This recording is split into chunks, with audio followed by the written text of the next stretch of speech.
ஆஸ்ட்ரோகிளிஸ் ஆன்மீக சகோதர சகோதரிகள் என்னுடைய அன்பான ஆசீர்வாதத்தை தெரிவித்துக் கொள்கின்றேன்.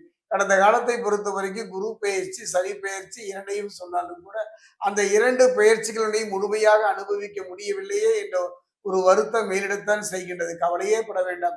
கடந்த காலங்களுடைய கசப்புகளும் எதிர்காலத்தை பற்றிய ஒரு பயமும் நிலவுகின்ற இந்த சூழ்நிலையில தான் செவ்வாய் பெயர்ச்சி குறுகிய கால பயிற்சியாக இருந்தாலும் மற்ற பயிற்சிகளால் பெற முடியாத நன்மைகளை இந்த பயிற்சியில் பெற முடியுமா என்பதை இப்ப நம்ம பார்க்க போறோம். இந்த செவ்வாய் பயிற்சியை பொறுத்த வரைக்கும் மேஷத்திலிருந்து ரிஷபத்துக்கு பயிற்சி ஆகின்றார் இந்த மாதம் 21ஆம் தேதி.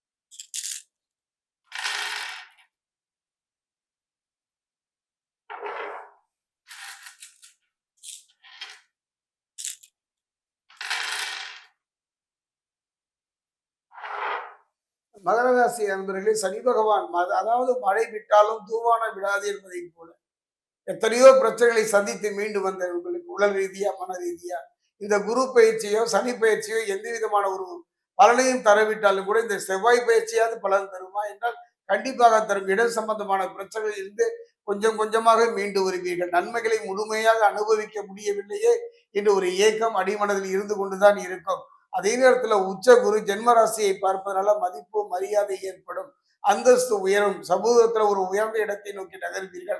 எதிரியும் பொறாமைப்படுகின்ற அளவிற்கு ஒரு வளர்ச்சியை தொழிலில் சந்திப்பீர்கள். தனஸ்தானத்துல யோககாரகன் ராகு அர்த்தாஷ்டக ராசியில செவ்வாயும் சஞ்சரிப்பதனால வரவிற்கு மீறிய செலவுகள் சமாளிக்க வேண்டி வரும். கவலைப்பட வேண்டாம், அதை சமாளிக்கின்ற திறனை செவ்வாய் மகர ராசிக்கு தருவார். அதாவது சிலர் எல்லாம் பாத்தீங்கன்னா வெளியூர் பயணங்களை தவிர்க்கவே முடியாது.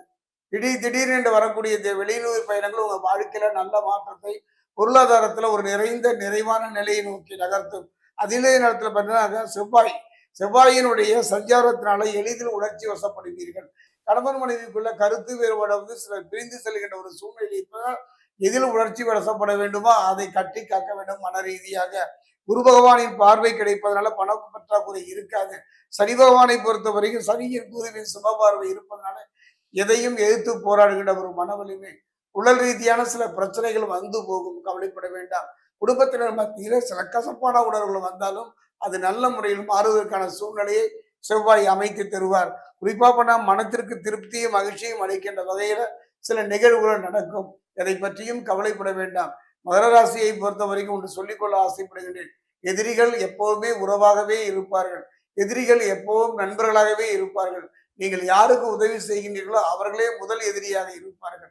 அந்த விஷயத்துல பார்க்கும்போது யாரிடமும் ஒரு முறைக்கு இருமுறை யோசித்து உதவி செய்யுங்கள். கொடுத்தால் நண்பன், கொடுக்காவிட்டால் சத்துரு என்கிற ஒரு நிலையைத்தான் நீங்கள் சந்திப்பீர்கள். கவலைப்பட வேண்டாம். இறையர்களும் குருவர்களும் இருப்பதாலும் இந்த செவ்வாய் பயிற்சி நல்ல மாற்றத்தை நல்ல முன்னேற்றத்தை தரும். இடையிடையே ஆன்மீகம் சார்ந்த ஒரு நல்ல பயணங்கள் செய்யக்கூடிய ஒரு நல்ல சந்தர்ப்ப சூழ்நிலை அமையும். முடிந்தால் குலதெய்வ வழிபாடு, பிரத்யேகரா வழிபாடு, சனி பகவான் வழிபாடு இந்த செவ்வாய் பயிற்சியில் செய்வது சிறப்பு.